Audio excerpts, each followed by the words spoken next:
Before we get started, make sure to subscribe to the channel and like this video. That way, you'll always stay connected to our stories and never miss the next adventure. Autumn had exactly 3 rules when it came to working the late shift at the Apex Meridian Research Station. 1. Always double-check the airlock seals, because explosive decompression was a terrible way to end a Tuesday. Wait, no, it was Wednesday. Thursday? God, she'd lost track. 2. Never ever trust the coffee from Sub-Level 9, because that stuff could strip paint and possibly gain sentience. And 3. Protocols were more like guidelines. Suggestions, really. Strong suggestions that she absolutely followed most of the time. Most of the time. Which was how she found herself standing inside the habitat module at 2300 hours, watching 3 juvenile Dralmosh cubs wrestle over a chunk of synthesized protein while she tweaked their environmental enrichment setup. The habitat was enormous, had to be, considering these little guys would eventually grow into 3-meter-tall apex predators with obsidian scales, wickedly curved claws, and the kind of bite force that made hydraulic presses look like novelty nutcrackers. Right now, they were adorable in that objectively terrifying but somehow cute way that baby predators manage to pull off. All oversized paws they hadn't grown into yet, golden eyes too big for their angular faces, and needle-sharp teeth they kept using to gnaw on absolutely everything that wasn't nailed down. And some things that were. "All right, you little nightmares," Autumn muttered, adjusting the placement of a puzzle feeder near the habitat's artificial rock formation. "Let's see if you can figure out this one. It's only supposed to challenge adult cognitive function, but hey, you 3 are special, right? Diplomatic wunderkind, last of your genetic line, the whole tragic backstory package." The largest cub, she'd mentally nicknamed him Wraith because he moved like smoke when he wanted to, lifted his head from the protein chunk and fixed her with an unnervingly intelligent stare. His scales, still developing their adult iridescence, caught the habitat's carefully calibrated lighting and reflected it back in shades of deep purple and black. "Don't look at me like that," Autumn said, pointing a finger at him. "I'm doing my job. Your job is to be cute orphans and grow up into terrifying diplomats who make galactic senators think twice about conservation funding." Wraith made a sound somewhere between a chirp and a growl, the Dralmosh equivalent of a baby's babble, and went back to his meal. The middle cub, the one Autumn privately called Glitch because he never stopped moving, was already investigating the puzzle feeder. He batted at it with one paw, sending it skittering across the habitat floor, then pounced on it like it had personally offended him. The smallest of the trio, Runt, though that was probably unfair because he was only small by Dralmosh standards and could still take her arm off if he felt like it, watched the whole thing with what Autumn would swear was amusement. She checked her datapad, confirming the environmental readings for the 3rd time. Temperature optimal, humidity at 63%, air filtration working perfectly, ultraviolet exposure within acceptable ranges. Everything by the book. Well, mostly by the book. She'd bumped up the ambient temperature by half a degree because the cubs seemed more active when it was slightly warmer, and technically that was within the acceptable variance range, so it didn't count as breaking protocol. Technically. "You guys are lucky, you know that?" Autumn crouched down, keeping her movements slow and predictable. The cubs were getting used to her presence. She'd been assigned to their care rotation since they'd arrived 6 days ago. But they were still apex predators, still operating on instincts millions of years old. Back on Grimfall, you'd be learning to hunt right about now. Instead, you're here, in a climate-controlled habitat with puzzle feeders and enrichment toys. Living the dream. Runt tilted his head, studying her with those unsettling golden eyes. Then he took a cautious step forward, nostrils flaring as he scented the air. "Yeah, I probably smell weird to you," Autumn said conversationally. "Human weird. Mammal weird. Prey weird, maybe. Let's not explore that last one too deeply." Her communicator chirped, a reminder that her shift would be ending in 90 minutes. Plenty of time to finish the enrichment setup, check the feeding logs, and maybe spend a few minutes just observing the cubs. That was the part of the job that had made her fall in love with xenobiology in the first place. Watching alien species be themselves, seeing behaviors that had evolved on worlds she'd never visit, understanding that intelligence and consciousness came in infinite varieties across the galaxy. Also, the cubs were kind of adorable when they weren't practicing their murder skills on the habitat furniture. Autumn moved to the environmental control panel built into the habitat's rear wall, pulling up the system diagnostics. Everything looked good, but she made a few minor adjustments anyway, increasing the intensity of the ambient sounds that mimicked Grimfall's wind patterns, adjusting the day-night cycle to align more closely with Dralmosh's circadian rhythms. Behind her, she heard the telltale sound of Glitch getting into something he shouldn't. She turned just in time to see him attempting to climb the rock formation with all the grace of a drunk acrobat. He made it approximately 1 meter before his back legs lost traction, and he tumbled to the habitat floor in a tangle of limbs and indignant chirping. "Natural selection at work, buddy," Autumn said, failing to suppress a grin. "You're lucky your species is too valuable for me to let Darwin handle this." Wraith padded over to his brother, sniffed him once, as if confirming he was still alive, then promptly sat on him. Glitch squawked in protest, but didn't try to escape, apparently accepting his fate as furniture. Runt, meanwhile, had been slowly creeping closer to Autumn while she was distracted. She noticed him when he was less than 2 meters away, close enough that she could see the individual scales along his snout, the way his pupils contracted slightly in the habitat's lighting. "Personal space, kiddo," Autumn said softly, not moving. "I know I'm fascinating, but let's maintain some professional boundaries here." Runt sat down, still staring at her. His tail, thick and muscular even at this age, curled around his feet in a posture that looked almost contemplative? Was that anthropomorphizing? Probably. Definitely. But there was something about the way he watched her, like he was trying to figure out a particularly interesting puzzle. The feeling, Autumn reflected, was mutual. She glanced at her datapad again. 85 minutes until shift change. Then she could head back to her quarters, collapse on her bunk, and try to remember if she'd eaten anything that day besides nutrition bars and questionable coffee. The glamorous life of a xenobiologist. That was when the lights flickered. Just once, just for a second, but Autumn's stomach immediately dropped because lights didn't flicker on a military-grade research station unless something had gone very, very wrong with the power grid. She straightened, eyes going to the environmental readouts, and watched as they briefly scrambled before stabilizing. "Please be a random fluctuation," she muttered. "Please be nothing. Please be—" The habitat's emergency lighting kicked in, bathing everything in a red glow. An alarm started blaring, not the habitat's internal system, but something station-wide. And then, with a sound like a bank vault closing, the habitat's magnetic lock engaged. Autumn's blood turned to ice water. She sprinted to the door, slapping her hand against the control panel. Nothing. The display showed a single, damning message. "Emergency lockdown active.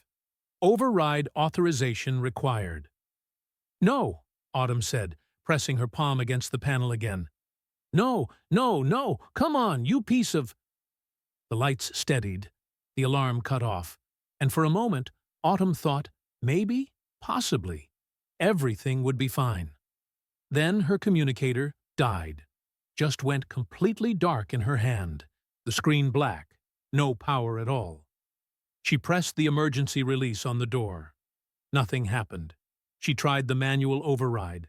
Still nothing. The magnetic lock was engaged at full power, and without authorization codes or a specialized override key, that door was staying closed until someone on the outside decided otherwise. "Okay," Autumn said aloud, her voice echoing slightly in the suddenly quiet habitat. "Okay, this is fine. This is totally fine. There's been an emergency lockdown, which means something happened. Power fluctuation, maybe. Reactor hiccup. Something. But the station has protocols for this, and someone will notice I'm in here, and they'll get me out, and everything will be absolutely fine." Behind her, all 3 cubs had gone silent. She turned slowly and found them staring at her, golden eyes reflecting the emergency lighting. Perfectly still in that way, predators went still when they were deciding whether something was a threat. "Hey guys," Autumn said, keeping her voice calm and level. "So, funny story. We're all going to be roommates for a little while. Surprise!" Wraith's lips pulled back slightly, revealing those needle teeth. Not a threat display, Autumn told herself, just checking his dental situation, making sure all his murder equipment was in working order. Totally normal cub behavior. She moved slowly away from the door, putting the rock formation between herself and the cubs, giving them space. Her mind was racing through the possibilities. Best-case scenario, this was a minor emergency. The lockdown was precautionary, and someone would override it within the hour. Worst-case scenario. Actually, she didn't want to think about worst-case scenarios while trapped in an enclosed space with 3 juvenile apex predators. The viewing windows, reinforced transparent aluminum that let researchers observe without entering the habitat, had automatically frosted over. Thermal preservation protocol, which made sense for protecting the cub's environment, but was deeply unhelpful for signaling anyone outside that she was trapped in here. Autumn checked her datapad, which was still functional even if her communicator was dead. The habitat's internal systems were running on backup power, all environmental controls stable. That was good. She pulled up the duty roster and felt her stomach sink even further. Shift change wasn't for another 80 minutes, and the next person scheduled for the xenobiology section was Dr. Oakes, who was notoriously punctual, which meant he would show up exactly at shift change and not 1 minute earlier. Then he'd notice she hadn't clocked out. Then he'd check the system logs. Then he'd realize what had happened.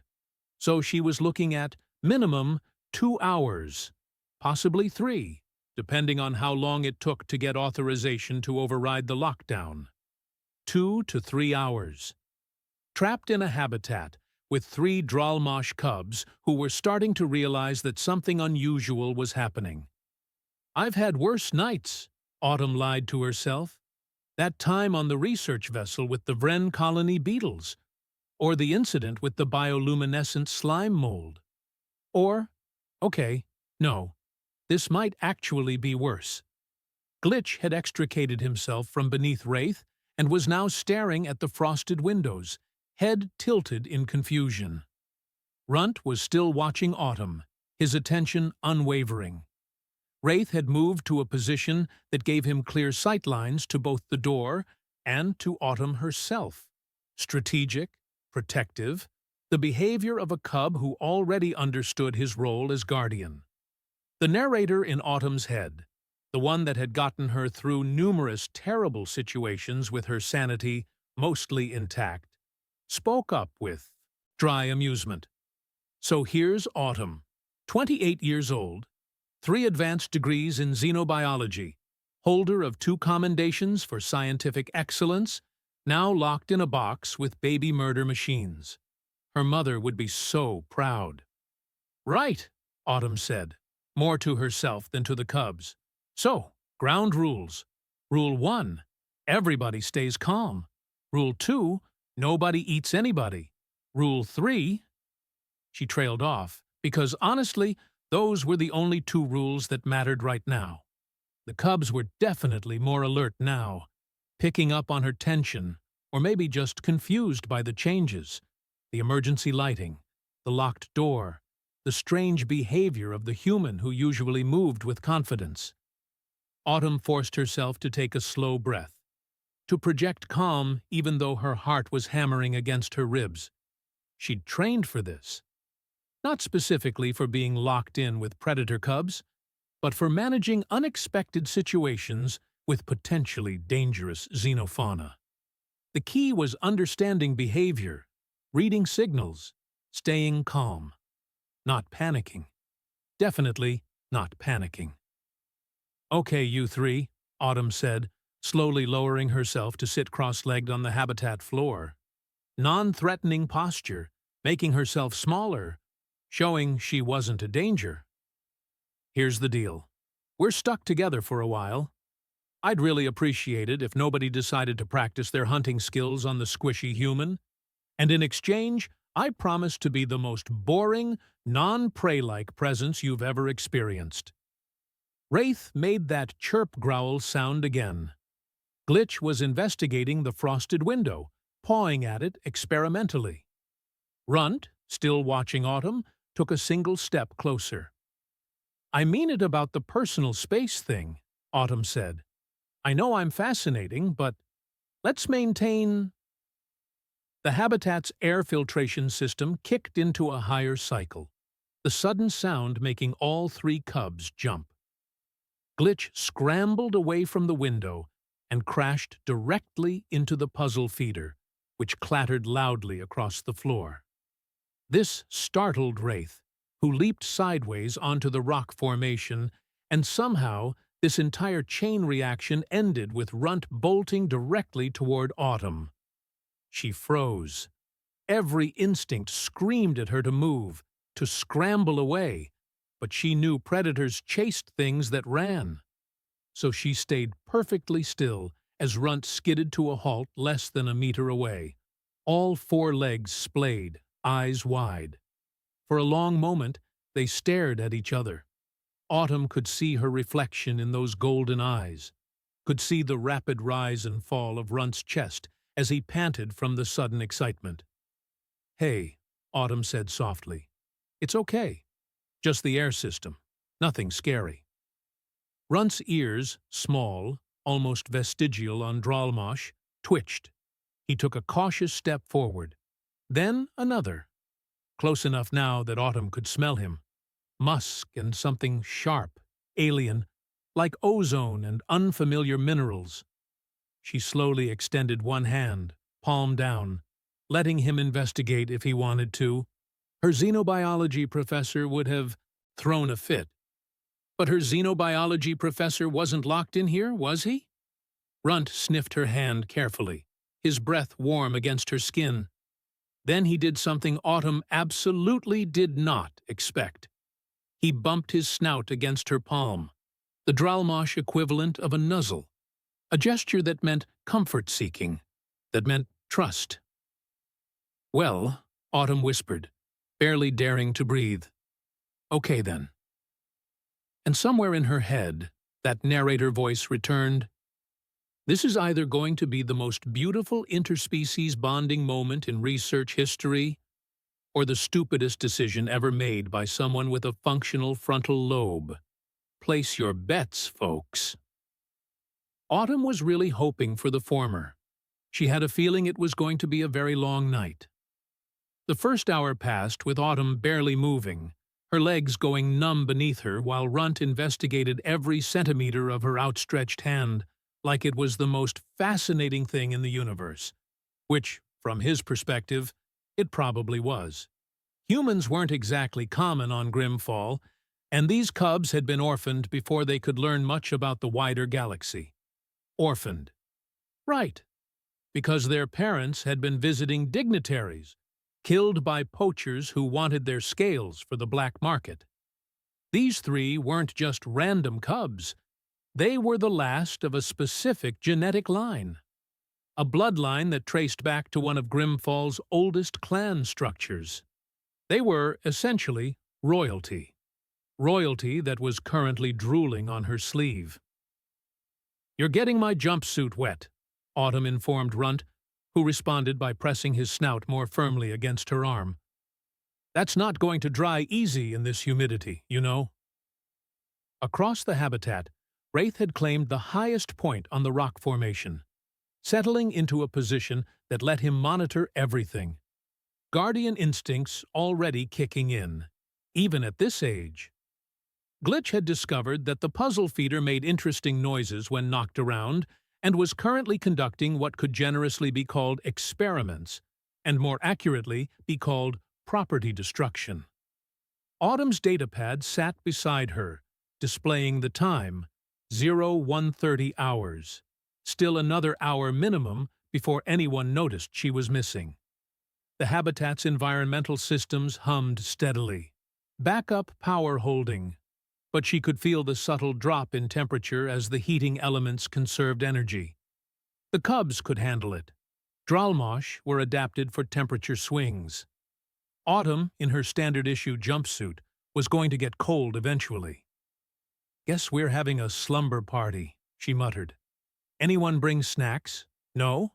Just me trapped with 3 apex predators and my poor life choices?"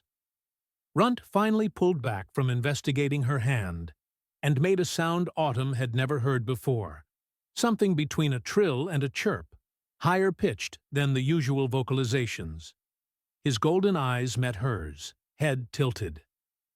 "I don't speak Dralmosh, buddy," Autumn said, "but I'm going to interpret that as wow, humans are weird, and not wow, humans are delicious." That was when Glitch managed to get the puzzle feeder wedged in the climbing structure. The sound started low, a confused chittering that rapidly escalated into full distress calls as Glitch tried to extract himself from the situation he'd created. His back leg was caught in the feeder's opening, his front legs scrabbling for purchase on the structure's smooth surface, and he was quickly working himself into a panic. Wraith lifted his head, alert. Runt's ears flattened, and Autumn watched this baby predator, this diplomatic treasure, this creature that could accidentally kill her, struggle and cry with increasing desperation. Professional protocol said, "Stay put, don't interfere with natural behaviors, let the cubs work it out themselves unless life-threatening." Autumn's conscience said, "That's a scared kid, you absolute monster." "This is a terrible idea," Autumn announced to the habitat at large. Then she slowly got to her feet, her legs screaming in protest after sitting so long, and approached the climbing structure. Glitch saw her coming and went very, very still. His eyes were too wide, his breathing rapid, every line of his body screaming fear.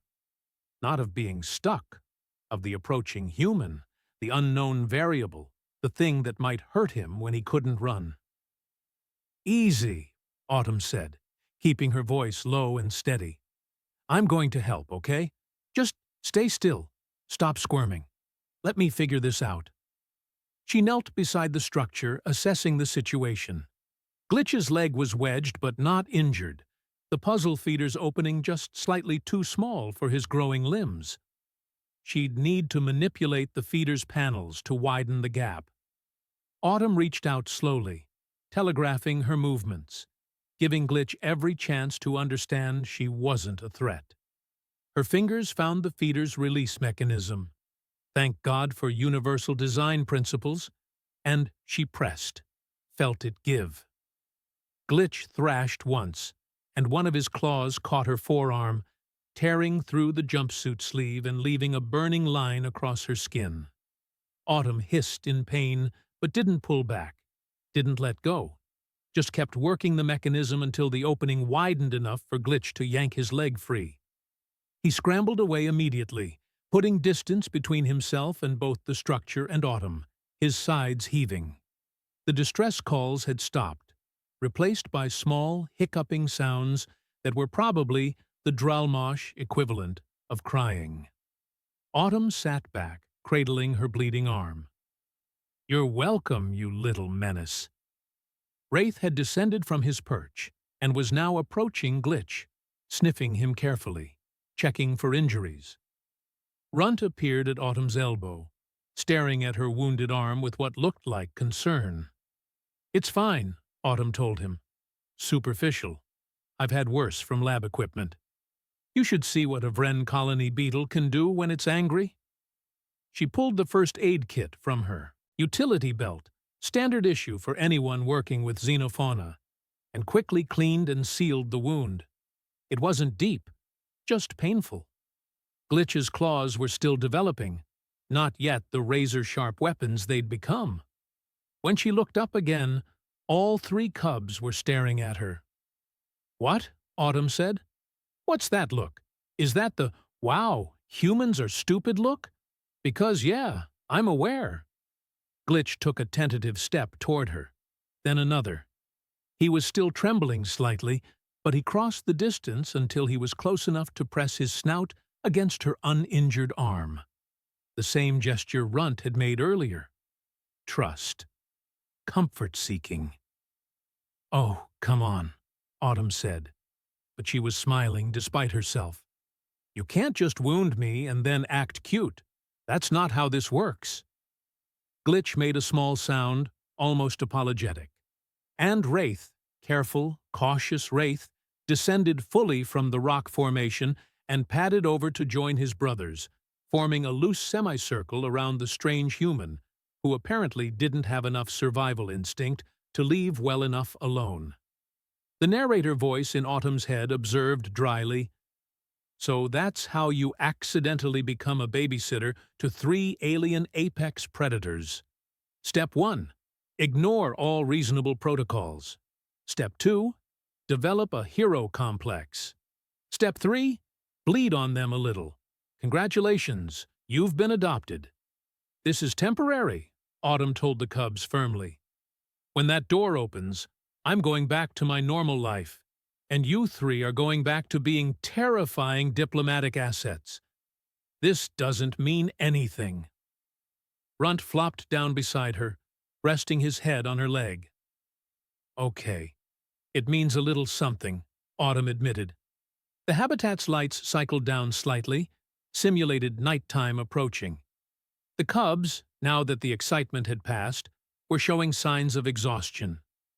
Glitch yawned, displaying a truly impressive array of developing teeth. Autumn checked her datapad again. 02:15. At least another hour, possibly 2. Her arm hurt. She was getting cold, and she was surrounded by baby predators who had apparently decided she was acceptable. "If I survive this," Autumn said quietly, "I'm asking for a raise." Autumn didn't mean to fall asleep. That was important.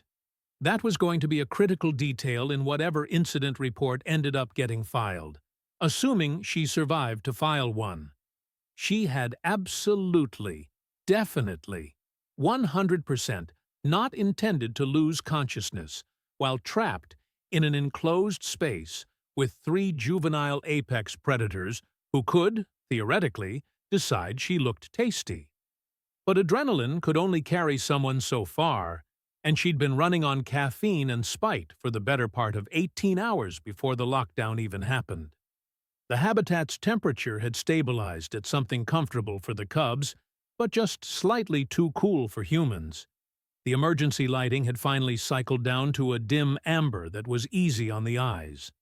And the cubs, after their burst of activity, had settled into a pile of scales and limbs and gentle breathing that was somehow, against all logic, soothing.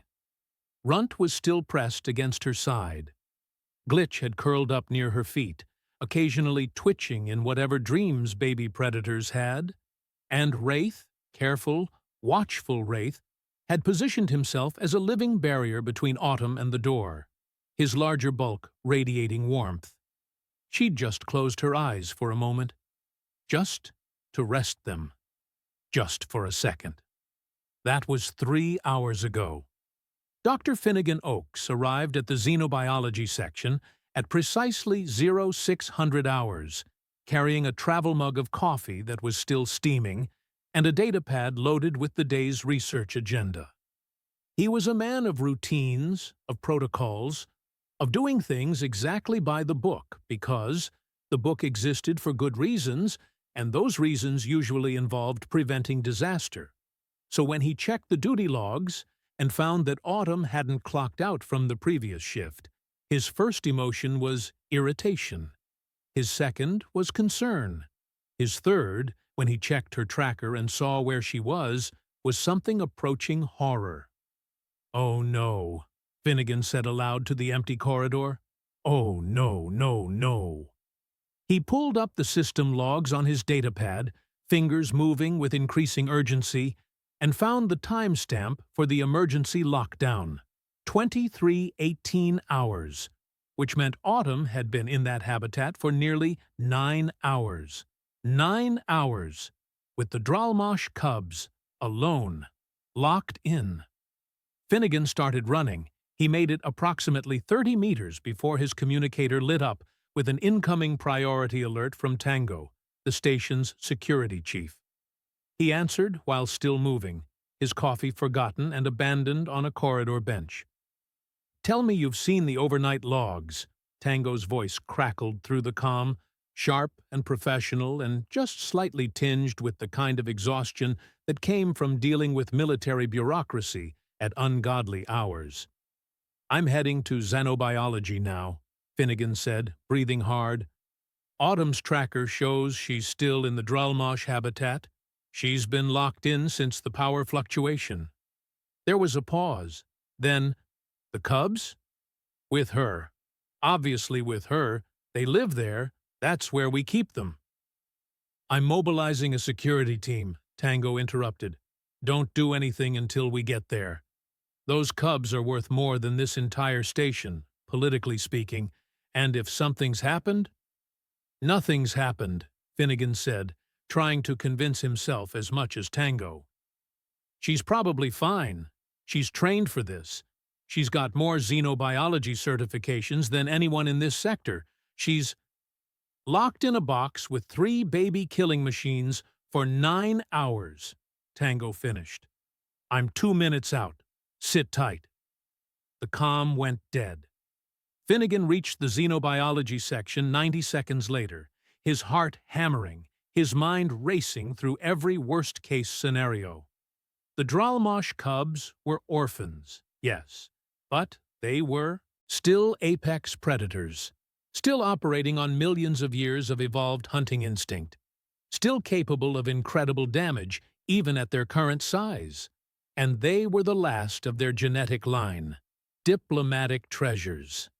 The entire reason they were on this station was because the Dralmosh government had trusted humanity to care for them, to raise them, to eventually return them as ambassadors of interspecies cooperation. If something had happened to them, if Autumn, in her panic or fear, had hurt them— No, Finnegan couldn't think like that. Autumn was competent. Autumn was careful. Autumn was probably fine, and he was worrying over nothing. The habitat viewing windows were still frosted over. The emergency indicators showing the magnetic lock remained engaged. Finnegan pulled up the override protocols on his datapad, then hesitated. The system required authorization codes he didn't have, not for an emergency lockdown. He'd need to manually bypass, which would take time, or— Heavy footfalls echoed down the corridor.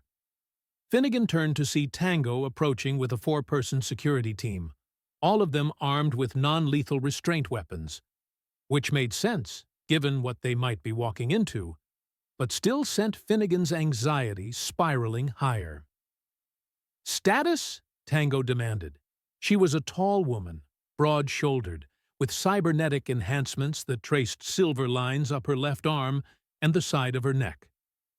Former military, everyone said, though nobody knew exactly which branch or which conflict had sent her into private security.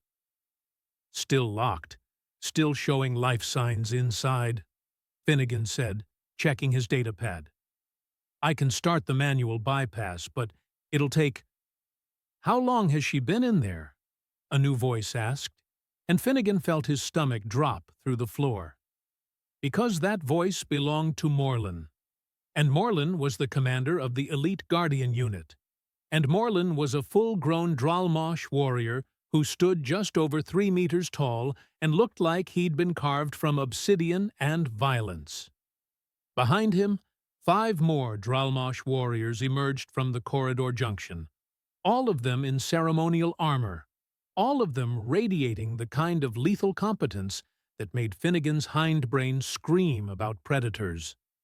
Commander, Tango said, her voice carefully neutral, we're handling the situation. You are explaining situation, Morlan corrected, his heavily accented standard perfect, despite the physiological differences that made human speech difficult for his species. Human is locked with cubs. 9 hours. Why am I learning this now? We discovered it 15 minutes ago, Finnegan said, trying to keep his voice steady. The night shift didn't realize she hadn't checked out, and the emergency lockdown masked her tracker location until— 9 hours, Morlin repeated, and there was something dangerous in his tone. Cubs are alone with human for 9 hours. One of the other guardians, a female warrior whose armor bore markings Finnegan couldn't read, spoke rapidly in the Dralmosh language, her tone urgent. Morlin responded in kind, then turned back to the humans. We break door, he announced. Now. Wait, Finnegan said, holding up his hands. The habitat integrity, the environmental controls. If we breach improperly, we could— Cubs are priority, Morlan said flatly. Door is not priority. We break door now. Tango stepped forward, her expression carefully controlled. Commander, I understand your concern, but we need to follow proper protocols.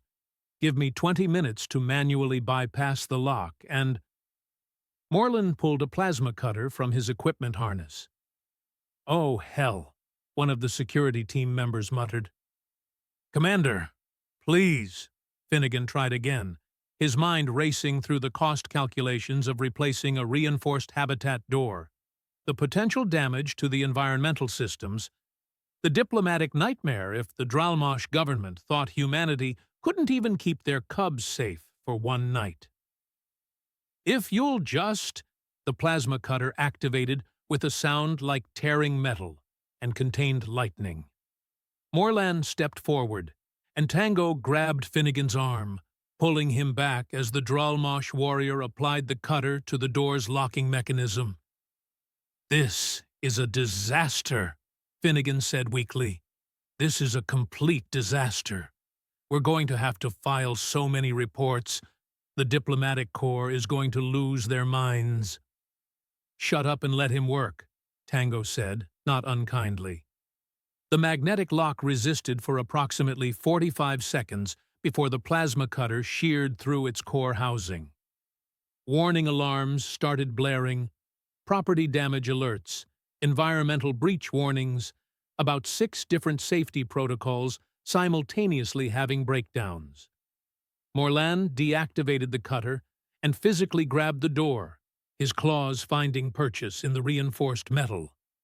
Finnegan watched in horrified fascination as the warrior simply pulled, muscles bunching under his scales, and the door tore free from its housing with a scream of protesting metal. Emergency lighting flooded the corridor. The habitat's internal atmosphere equalized with a rush of air that smelled like alien musk and human sweat and something else, something Finnegan couldn't immediately identify. Morlan stepped through first, moving with predatory grace despite his size, his entire body coiled and ready for violence. The other guardians followed, weapons drawn, fanning out to cover the habitat's interior. Finnegan pushed past Tango's restraining arm and squeezed through the damaged doorway, his heart in his throat, preparing himself for blood or carnage or diplomatic catastrophe. What he found instead made his brain temporarily stop working.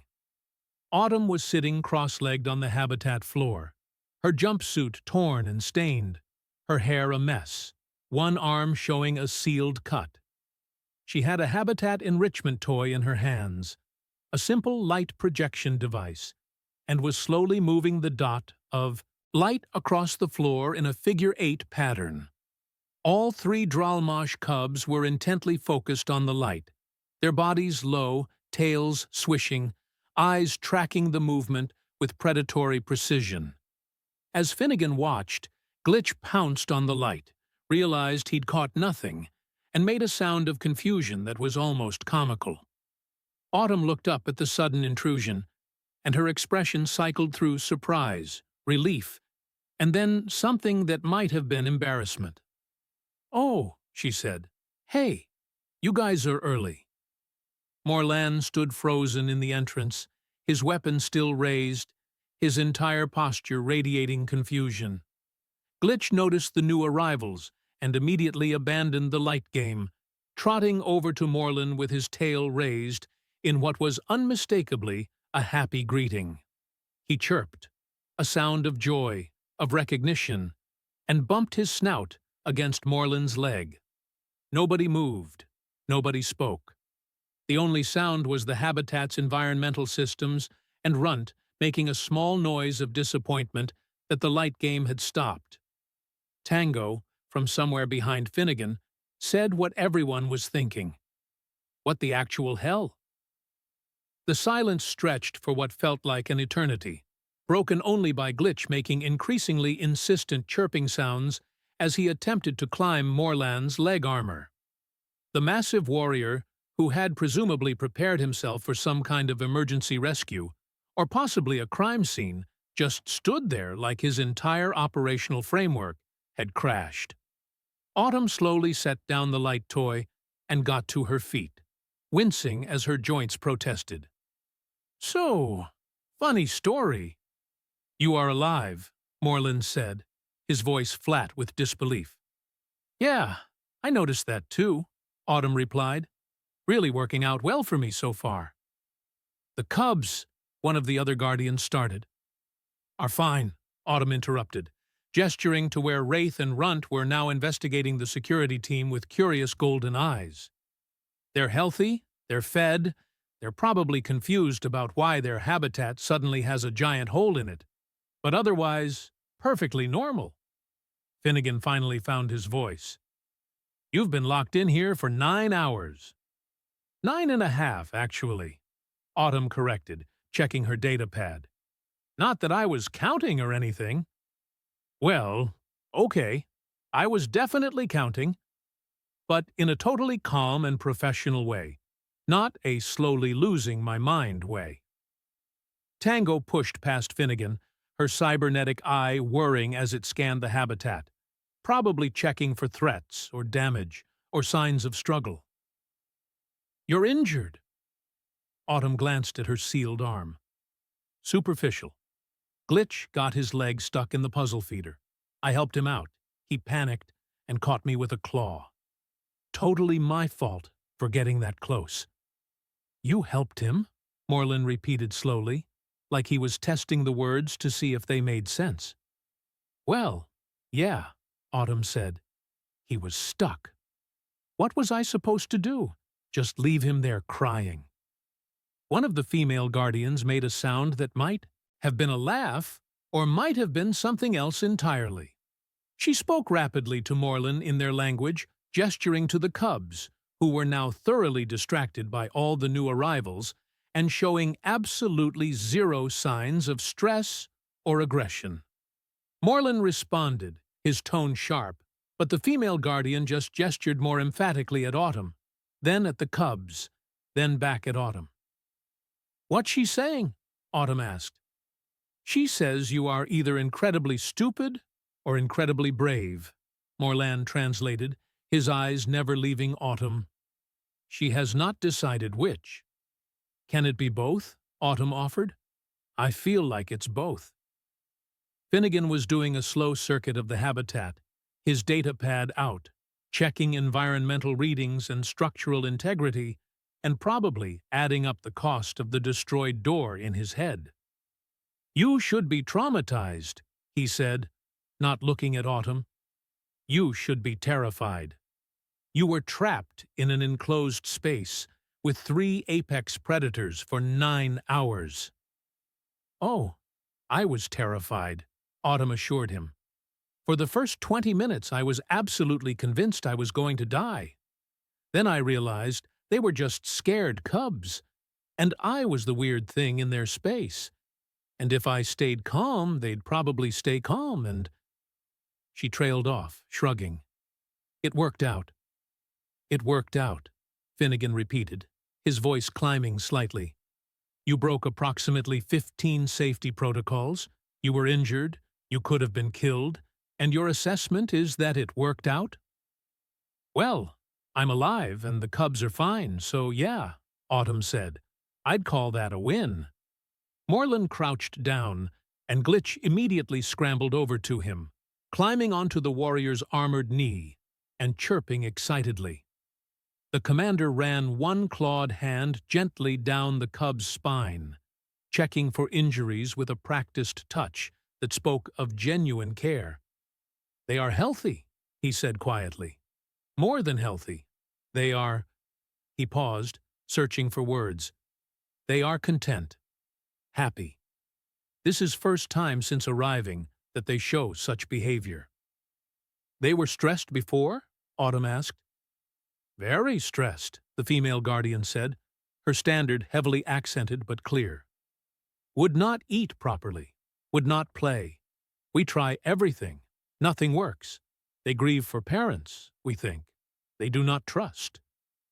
But they trust you, Moreland said, his golden eyes fixed on Autumn with an intensity that made her want to take a step back. Why? Autumn considered this. I don't know. Maybe because I was vulnerable too?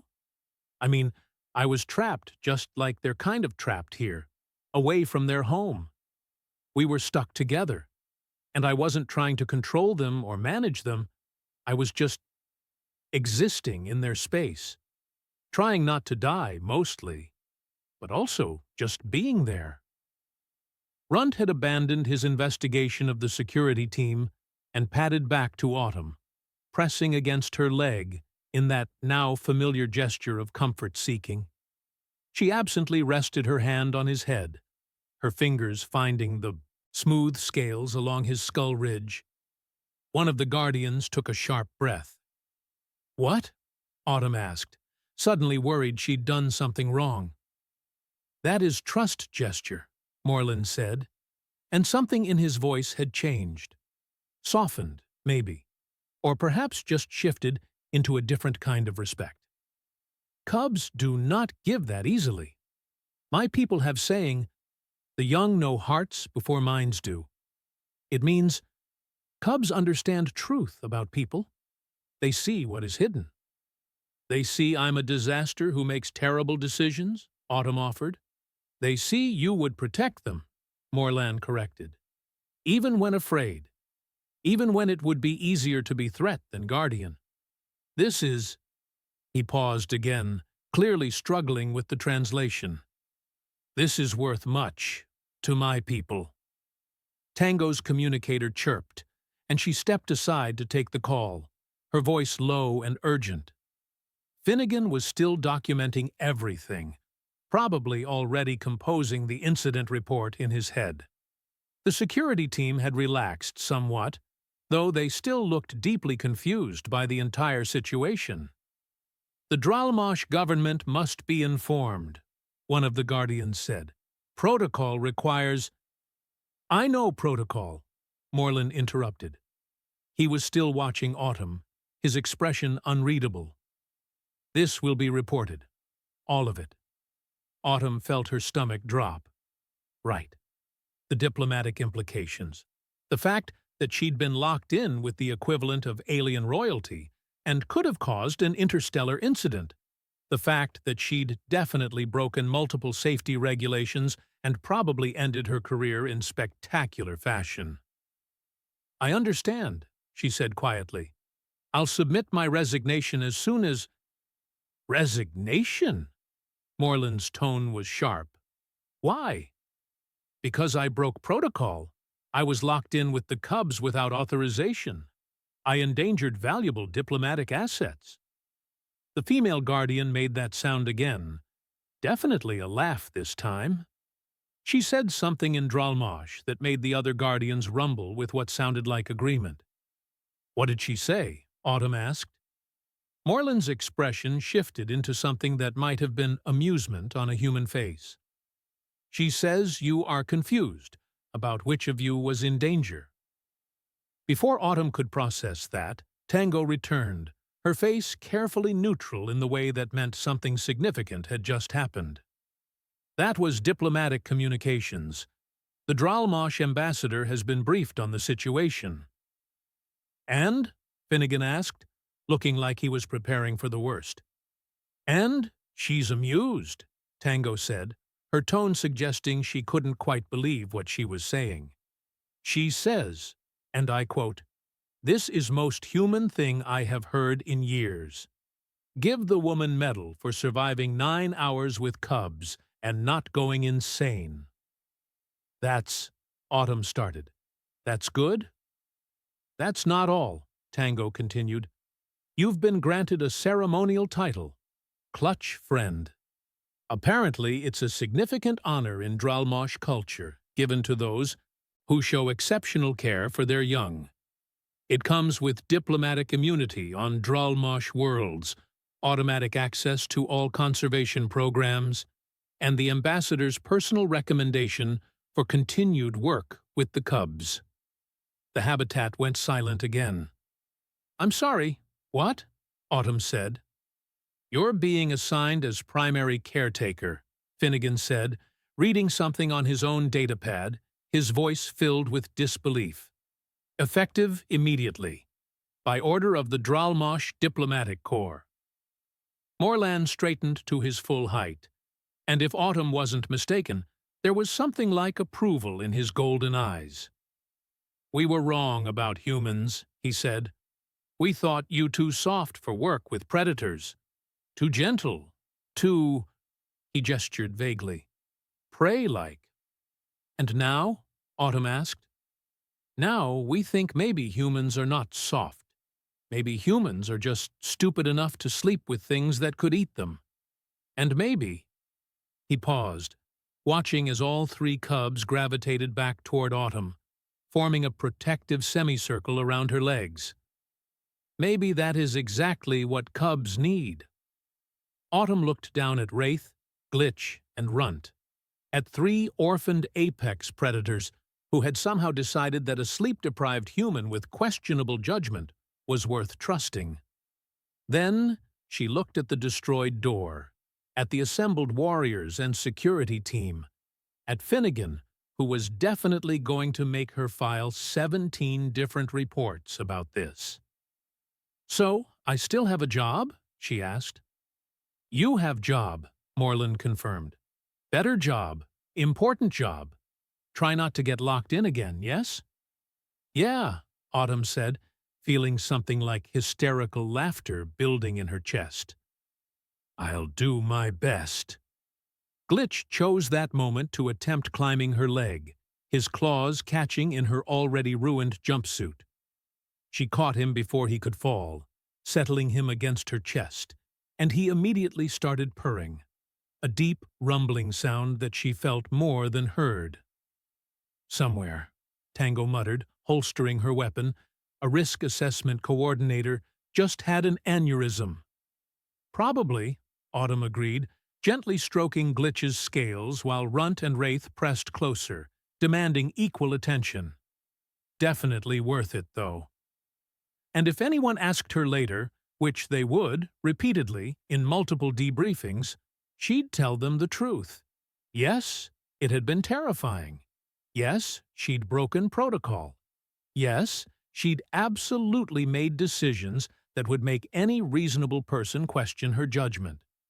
But she'd also learned something important about the space between species, about trust given freely despite every instinct screaming danger, about how sometimes the stupidest decision turned out to be the bravest one. Also, baby predators made excellent pillows, and nobody could convince her otherwise. The galaxy was weird. Really, really weird. And Autumn wouldn't have it any other way.